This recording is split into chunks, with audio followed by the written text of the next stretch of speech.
봉독하였던 골로새서 1장 18절의 말씀을 가지고 그는 머리요 근본이요 만물의 으뜸이시다, 이런 제목으로 하나님의 말씀을 나누기를 원합니다. 골로새서는 4장으로 되어 있어서 금방 끝날 것이라고 이렇게 예상을 했는데, 막상 우리가 골로새서를 조금 또 자세히 묵상하다 보니까 그 한 절 가지고도 몇 편의 설교가 가능할 만큼 그 정도로 이 골로새서는 깊이 있는 성경입니다. 자, 오늘 읽었던 본문도 한 구절이지만 이 안에는 사실 여러 가지 타이틀이 이제 들어 있는 것을 우리가 볼 수가 있습니다. 그는 몸인 교회의 머리시라. 그는 만물의 근본이시다. 그는 죽은 자들 가운데서 먼저 부활하신 이시요, 또 그 증거로 친히 만물의 으뜸이 되시는 분이시다. 이렇게 몇 개의 제목으로 설교하여도 부족할 정도로 이 한 구절 속에 많은 것들이 함축되어 있습니다. 골로새서는 예수님의 초상화라 할 정도로 도대체 예수 그리스도가 누구이신가에 대한 아주 심오하고 깊이가 있는 성경으로 지금 우리는 계속해서 예수 그리스도가 누구신가에 대한 그런 말씀을 나누고 있습니다.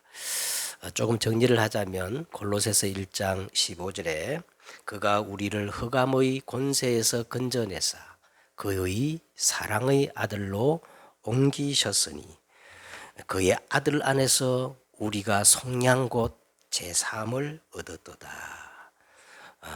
예수님은 모든 문제 해결자 그리스도라는 말씀입니다. 이어서 15절에 그는 보이지 않는 하나님의 형상이시요 만물보다 먼저 나신 이시니 그랬어요. 예수님은 유일한 영원한 진리이시고 우리 인생의 모든 해답과 방법이시라는 겁니다. 그리고 지난주에 16절부터 17절 예수 그리스도는 만물보다 먼저 계셨고 만물을 창조하시고 만물이 그를 위하여 창조되었고 만물이 지금 그 안에 서 있는, 한마디로 말하면 우리의 이 예배와 경배를 받으시기에 합당한 가치가 있는 참 하나님이시라는 것이지요.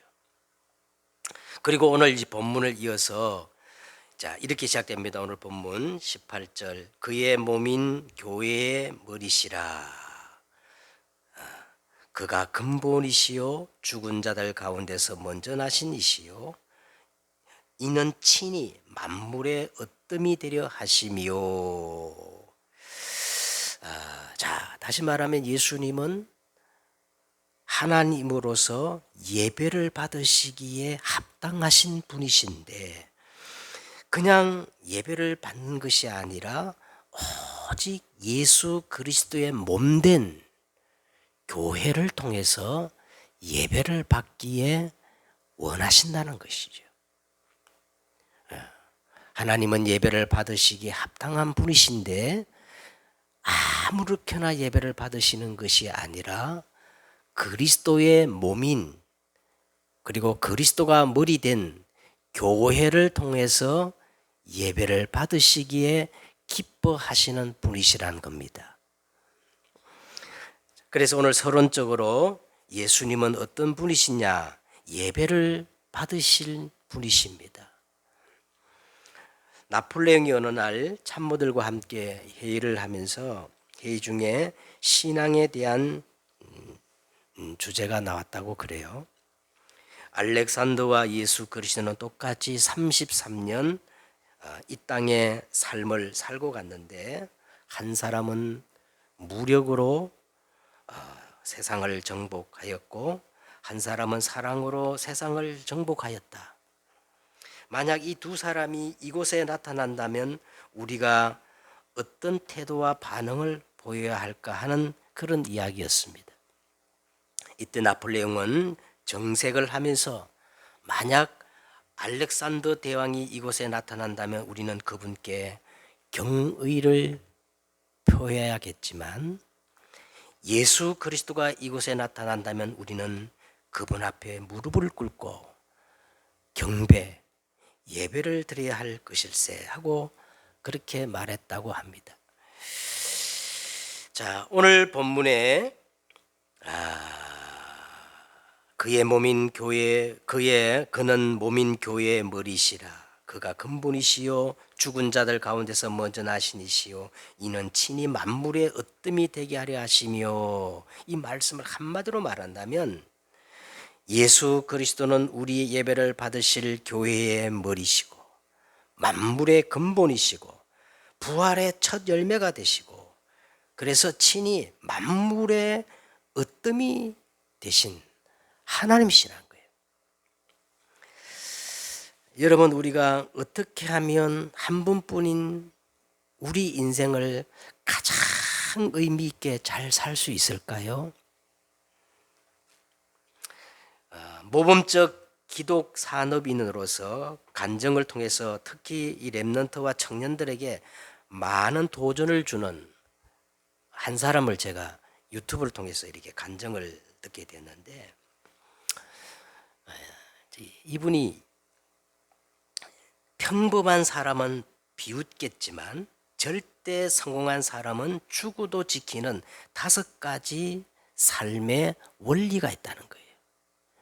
그 첫째가 뭐냐면 감사하는 삶, 둘째가 정직한 삶, 세 번째는 겸손한 삶, 네 번째는 선행을 나누는 삶, 다섯 번째는 부지런하고 근면한 삶이라고 이제 이렇게 말하였습니다. 만약 저에게 어떻게 사는 것이 우리 인생을 잘 사는 것이냐 묻는다면 저는 주저없이 코람되어 하나님 앞에서 예배자로 사는 것입니다. 그렇게 대답할 것입니다. TV의 유명한 건강 프로 생로병사 또 명의에 빈번하게 나오는 꽤 권위 있는 정형외과 교수를 제가 만난 적이 있어요.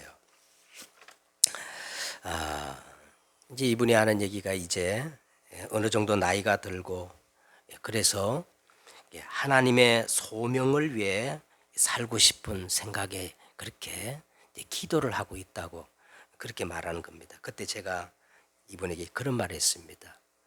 소명 이전에 천명을 먼저 깨달아야 합니다. 코람되어 모든 일에 예배자로 서면 그것이 보입니다. 제가 그렇게 말한 적이 있는데 하나님은 이 예배자를 가리켜서 이렇게 말합니다. 어찌 그리 선하고 아름다운고 머리에 있는 보배로운 기름이 수염 곧 아론의 수염이 그의 옷깃까지 내린 같고 헐몬의 이슬이 시온의 산들을 적신 같도다. 거기서 여호와께서 복을 명하셨나니 곧 영생이로다. 아버지께서는 자기에게 이렇게 예배하는 자를 찾으신다고 그렇게 말씀하셨습니다. 하나님이 기뻐하시는 이 예배를 회복하려면 가장 먼저 무엇이 중요하냐? 교회가 중요한 겁니다. 그러면 바른 교회를 통해서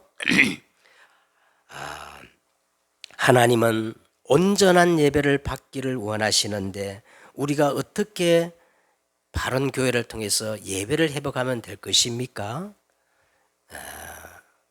먼저 서론적으로 저는 7가지를 말씀드리고 싶습니다. 첫째는요, 생명의 복음의 말씀의 흐름을 타야 되는 거예요. 단순한 예배가 아니고 여러분 단순한 설교 말씀이 아니라 생명의 복음의 말씀의 흐름을 타야 되는 겁니다. 두 번째는 구체적인 역할 모델을 찾아서 진짜 실천해야 되는 거예요. 예. 그 다음에 세 번째는 뭐냐면 우리 예배 시간에 우리의 정체성을 해보게 되는데 우리의 정체성이 뭐냐?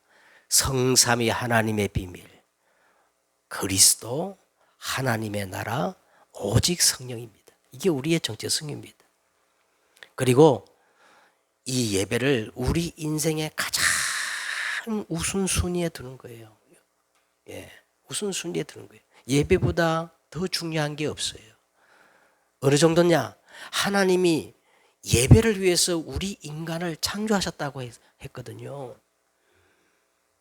그래서 예배 드릴 때 하나님이 되시고 인간은 참 인간이 되어지는 거예요.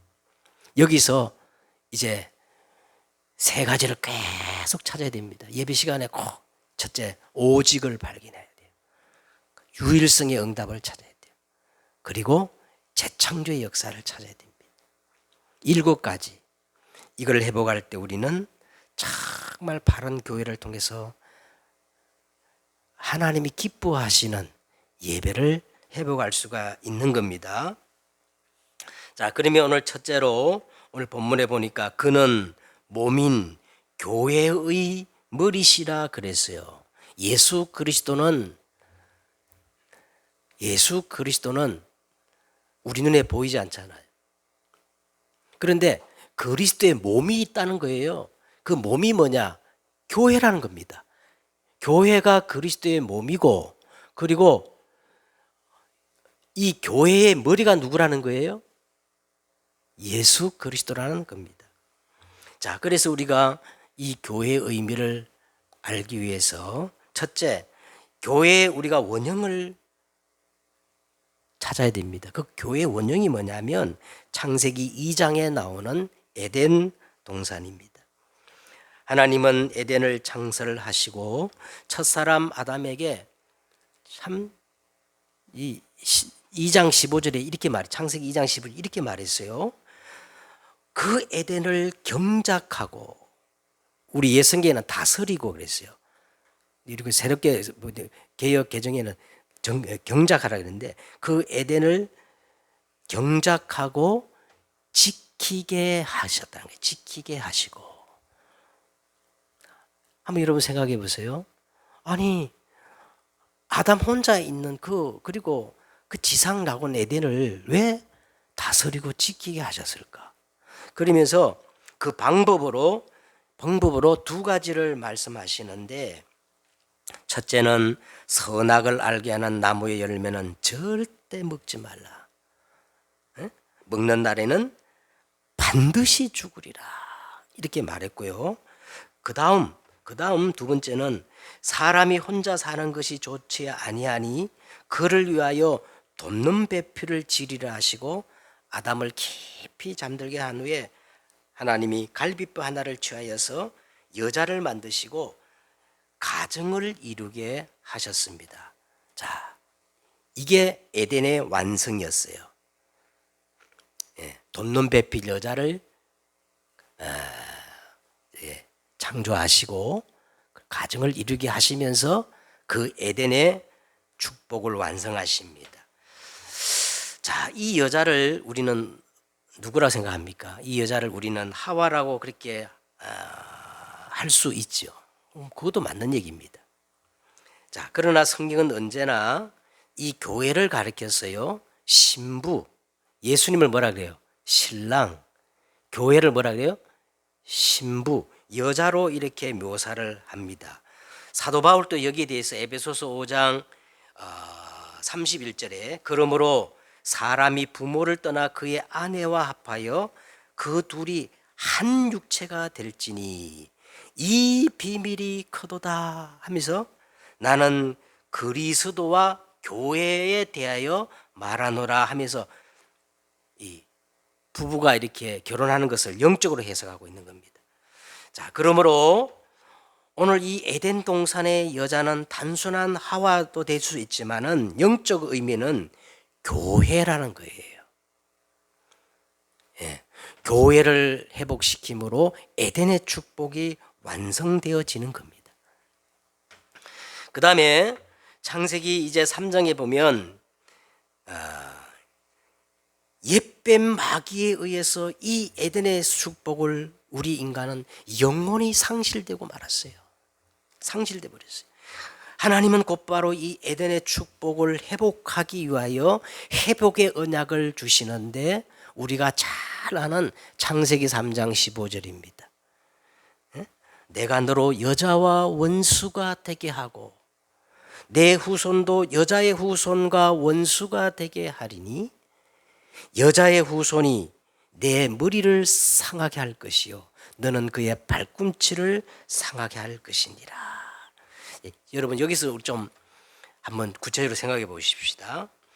여자의 후손은 우리가 그동안 많이 들어서 여자의 후손, 메시아, 그리스도, 예수님이라는 것을 다 알고 있지요. 그런데 여자의 후손을 이 땅에 오게 만드는 여자는 도대체 누굴까요?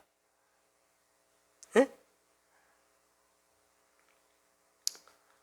내가 너로 여자와 원수가 되게 하고 그 다음에 여자의 후손이 나오잖아요. 그러면 여자의 후손 이전에 그 여자는 도대체 누굴까요? 갈라디아 4장 4절에 보니까 때가 차면 하나님이 그 아들을 보내사 여자에게서 나게 하시고 하셨는데 도대체 이 여자는 누굴까? 어떤 사람들은 당연히 동정녀 마리아라고 하는데요. 그렇다면 천주교 교리처럼 마리아가 성삼위가 아니고 성사위가 되어가지고 성모가 되는 게 맞지요. 그러나 마태복음 1장 18절에 보시면 예수 그리스도의 나심은 이러하니라. 그의 어머니 마리아가 요셉과 정혼하고 동거하기 전에 성령으로 잉태된 것이 나타났다고 했습니다. 마리아는 성사위의 위격을 가진 그런 어마어마한 특별한 여자가 아니고 그냥 단순히 평범한 여자일 뿐입니다. 예수님은 부정모혈로 이 땅에 오신 분이 아니라 동정녀 마리아의 몸을 빌려서 성령으로 잉태하신 거예요. 그리고 사도행전 2장 1절에 오순절 이 마가다락방에 성령이 강림하면서부터 교회가 시작되었거든요. 교회가 시작됐단 말이에요. 자, 이런 사실을 볼 때에 성령은 곧 여자, 곧 교회로 이해하는 것이 결코 모순되거나 거슬리지 않고 자연스러운 겁니다. 그래서 이 성령의 사역을 보면요, 전부 마치 어머니와 같은 그런 사역을 하십니다. 그러므로 여자는 곧 성령이시며 성령은 곧 교회라는 것이요. 그래서 오늘 이 창세기 3장에 나오는 여자는 성령 곧 교회이며 그 교회를 통해서 여자의 후손이 이 땅에 오셔서 예수 그리스도로 성취가 된다는 것입니다. 이해가 좀 가십니까? 그 다음에 우리가 또 교회를 살펴보면 창세기 6장에 노아의 방주를 볼 수가 있어요. 노아의 방주. 창세기 6장 14절에 너는 고페러 나무로, 그냥 아무 나무로 만들지 말고 고페러 나무로 너를 위하여 방주를 만들고 그 안을 칸들로 막아 역청이를 그 안팎에 칠하라. 이 방주, 노아 방주가 교회거든요. 이게 교회 모형인데 그냥 나무로 방주를 만들지 말고 절대 썩지 아니하는 고페로 나무로 이 방주를 만들라는 겁니다.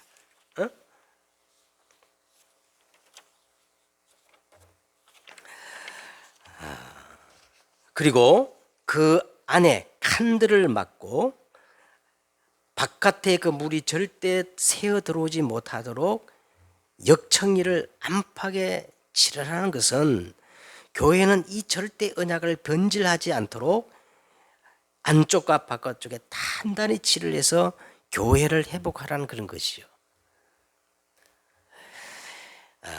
그 다음에 우리가 족장시대에 아브람 창세기에 나오는 족장 시대를 보면 족장 시대 교회는 가정과 가문이었어요. 족장 시대 교회 형태가 어떻게 나타나냐면 가정과 가문 형태로 나타났습니다. 여호와의 말씀을 쫓아 아브라함이 본토 친척 아비 집을 떠나 약속의 땅 가나안 땅까지 왔는데도 불구하고 아브라함은 계속 실패하고 뭐 되는 게 없었잖아요. 이때 아브라함은 모든 것들을 내려놓고 창세기 13장 18절에 이에 아브라함이 장막을 옮겨가지고 헤브론에 있는 마므레 상수리 숯불에 이르러 거주하며 거기서 여호와를 위하여 본격적으로 제단을 쌓는 겁니다. 교회가 회복된 거예요. 이때부터 아브라함의 인생은 달라졌잖아요. 아브라함의 후손, 다시 말하면 그 야곱, 이스라엘 이 야곱의 아들이 12명이 있었는데 상식적으로 보면 가장 장자인 이 루벤이 가장 복을 받아야 마땅한데 그렇지 않았어요. 이 야곱의 아들 12아들 중에 이 언약의 바톤이 누구에게 넘어갔어요? 에?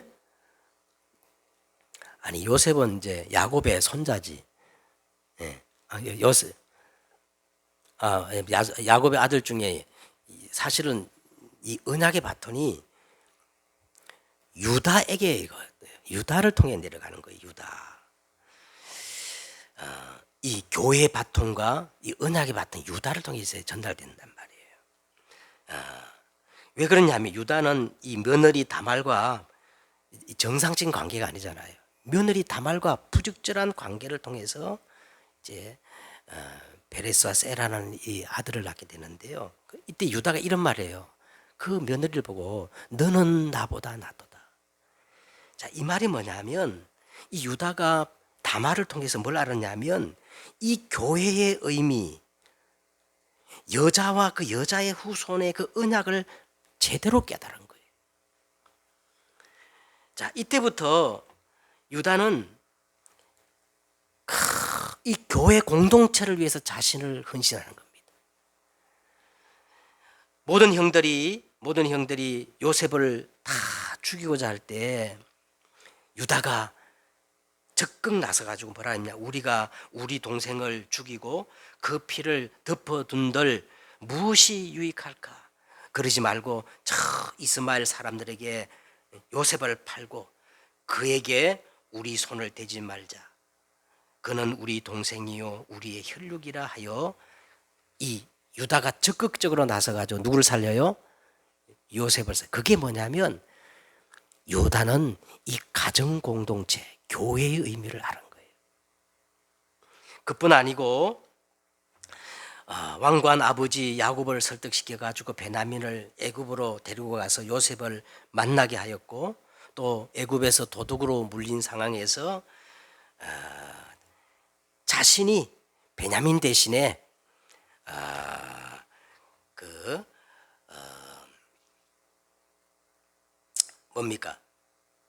볼모로 이제 잡히기를 자처하잖아요. 볼모로 잡히기 자처합니다. 이런 것들이 전부 이 유다가 교회의 의미를 알고 그 교회의 의미를 알고 여자의 후손의 의미를 알았기 때문에 자신을 그렇게 헌신했던 겁니다. 그래서 야곱이 마지막 죽을 때 유다를 향해 축복하기를 이렇게 축복합니다. 유다야, 너는 내 형제의 찬송이 될지라. 내 손이 내 원수의 목을 잡을 것이며 내 아버지와 아들들이 내 앞에 절하리로다. 유다는 사자 새끼로다. 누가 그를 범할 수 있으랴. 그리고 이 유다에게 왕의 규가 유다를 떠나지 아니하며 통치자의 지팡이가 그 발 사이에 떠나지 아니하기를 실로가 오시기까지, 실로란 말은 그리스도가 오시기까지 이르니니 그에게 모든 백성이 복종하리로다. 이 말씀이 그대로 성취되어 가지고요. 지금 유대인이 마치 사자처럼 세계를 장악했잖아요. 이새의 뿔이 다윗을 거쳐서 여자의 후손이 드디어 그리스도로 성취된 겁니다. 그러면서 또 한 가지 우리는 뭐냐, 이 광야교회를 또 생각해 봐야 됩니다. 광야교회. 이 광야교회는 성막, 언약궤, 새 절기를 회복했는데요. 전부 누구를 예표하지요? 예수 그리스도를 예표해요. 그리스도의 머리 되심, 몸 되심을 예표하는. 그리고 이제 광야교회를 지나쳐서 이제는 제1, 2, 3 성전, 솔로몬, 스룹바벨, 헤롯 성전이 이렇게 나오는데, 이 제1, 2, 3 성전은 건물 중심이었는데요. 세 가지를 놓쳐버렸어요. 뭘 놓쳐버렸냐? 이방인의 뜰, 기도의 뜰, 아이들의 뜰, 이걸 놓쳐버린 겁니다. 그래서 예수님이 오셔서 뭐라고 말씀하셨냐면 이 성전을 헐어버리라는 거예요. 장사꾼의 소굴로 만들었다 하면서 헐어버리라. 요한복음 2장 19절에 예수께서 대답하여 이르시되 너희가 이 성전을 헐어라. 내가 사흘 동안에 일으키리라. 유대인들이 이르되 이 성전은 46년 동안 지었거늘 네가 3일 동안 일으키겠느냐 하더라. 그러나 예수는 성전된 자기 육체를 가리켜 말씀하십니다. 자, 여기서 교회의 의미가 바뀌는 겁니다. 교회가 성전이 건물이 아니라 이 성전이 누구의 몸이라는 거예요? 예수 그리스도의 몸을 뭐라 그런 거예요? 성전이라고 하는 거예요. 성전. 그러면서 고린도전서 3장 16절에 너희가 하나님의 성전인 것과 하나님의 성령이 너희 안에 거하시는 줄을 너희가 알지 못하느뇨 그랬어요. 알지 못하느뇨. 자, 그래서 마지막으로 사도행전 2장 1절에 마가 다락방에서요 초대교회가 시작되어져요. 이걸 보고 우리는 뭐라 그러냐면 이 교회를 에클레시아라 그래요. 에클레시아. 에크란 말은요 불러내다. 에크는 불러내다. 클레시아란 말은요 불러내서 모이다는 거예요. 다시 말하면 멸망의 자리에서 구원받은 하나님의 자녀들이 한 곳에 모여 예배 드리는 것을 교회라고 하는 겁니다. 구약의 교회는 건물 중심이었지만 신약의 교회는 사람 중심이 되어요. 이렇게 바뀌는 것을 볼 수가 있습니다.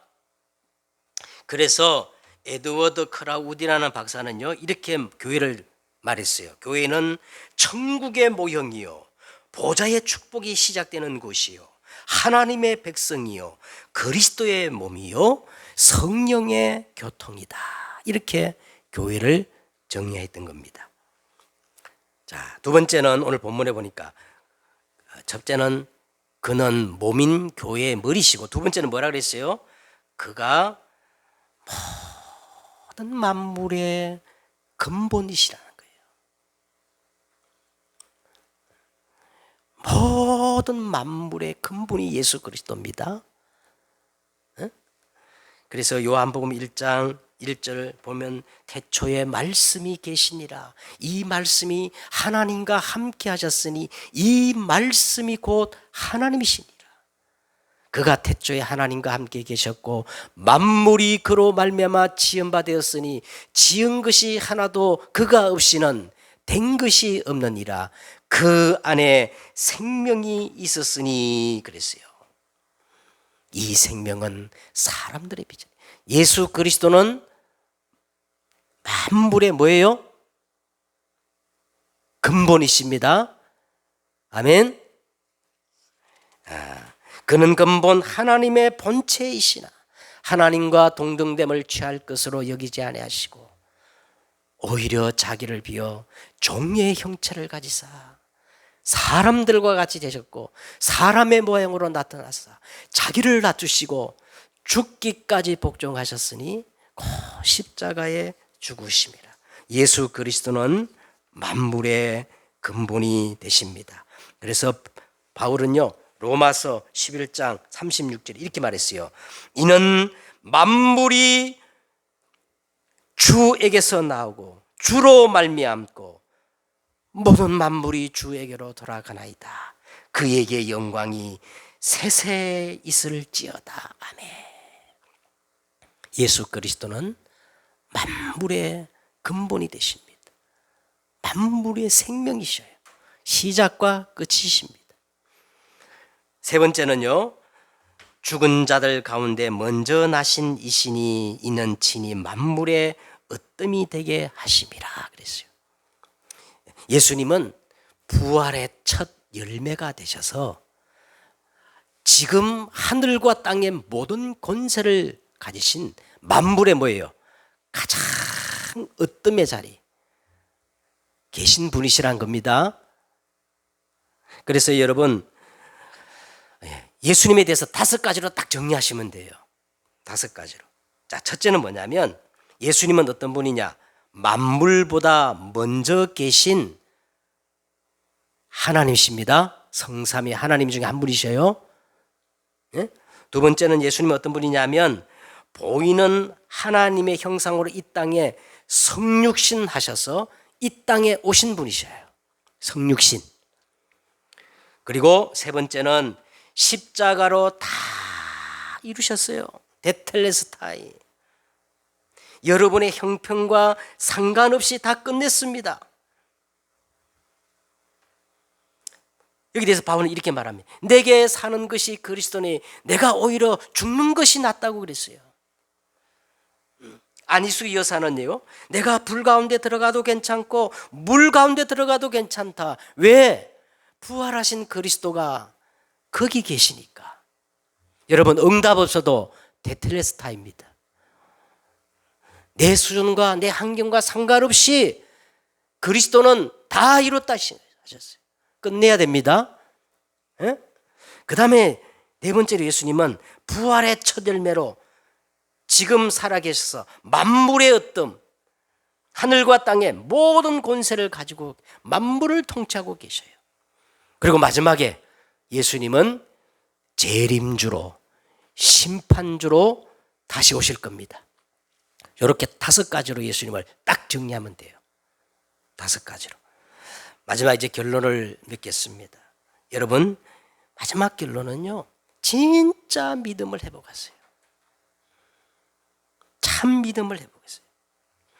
여러분, 우리 기독교 믿음은 일반 종교적 믿음과 달라요. 그러면 기독교적 믿음이 뭐냐면 기독교적 믿음은 영접이에요. 여러분, 우리가 올바르게 예수님을 영접하게 되면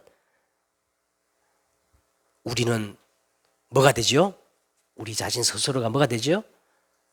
성전이 돼요. 교회가 되는 거예요. 그래서 이 교회가 된 사람은요, 당연히 뭐를 사모하게 돼 있어요? 예배를 사모하게 돼 있어요. 이게 기독교의 참 믿음이에요. 기독교의 참 믿음은 영접이며 교회이며 예배인 겁니다. 아멘. 제가 어느 한 랩런트를 놓고 기도하는 아이가 있는데 그 아이를 만나자마자 그랬어요. 야, 너 예수님이 어디 계시냐 했더니 이 녀석이 예수님이 제 안에 계신다는 거예요. 그래, 너는 하나님의 성전이야. 하나님의 자녀야. 그래서 우리는 계속 예수님을 먼저 이렇게 영접해야 돼요. 요한복음 1장 1절 12절 13절 영접하는 자 곧 그 이름을 믿는 자들에게는 하나님의 자녀가 되는 권세를 주셨으니 이는 혈통으로나 육정으로나 사람의 뜻으로 나지 아니하고 오직 하나님께로부터 난 자. 그래서 우리는 계속 예수님을 나의 영원한 생명으로 나의 근원으로 모셔드리고 영접해야 합니다. 여기서 끝나면 안 돼요. 요한복음 2장 1절과 10절에 가난 혼인 잔치에 예수님이 초청되었고 영접됐는데 예수님이 주인이 아니잖아요. 기적이 안 일어나는 거예요. 가난 혼인 잔치에 예수님이 딱 주인 될 때 물이 변하여 어떻게 해요? 포도주가 된 기적이 일어나. 그래서 우리는 이렇게 또 영접해야 됩니다.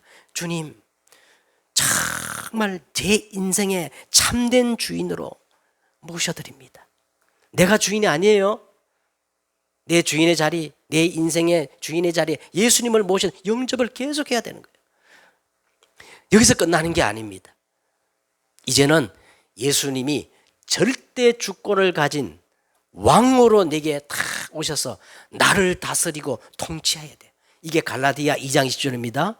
그런즉 이제는 내가 산 것 아니요 오직 내 안에 그리스도께서 사신 것이다. 이렇게 되어지면 그렇게 된 것만큼 고린도전서 3장 16절 너희는 너희가 하나님의 성전인 것과 하나님의 성령이 너희 안에 거하시는 줄을 너희가 알지 못하느냐. 이때부터 신령과 진정으로 드리지는 참 예배가 회복되어지는 거예요. 그리스도가 몸이 되어지고 그리스도가 머리 되어지는 여러분 하나 한 사람들이 다 교회가 되시기를 축원합니다. 여러분 한 분 한 분이 교회가 되시기를 축원합니다. 기도하겠습니다. 하나님, 나 한 사람이 나를 넘어서 그리스도의 공동체, 그리스도의 몸을 이루는 교회 역할을 감당할 수 있을 만큼 내가 믿음으로 자라나게 하옵소서. 예수 그리스도의 이름으로 축복하며 기도드려 싸움나이다. 아멘.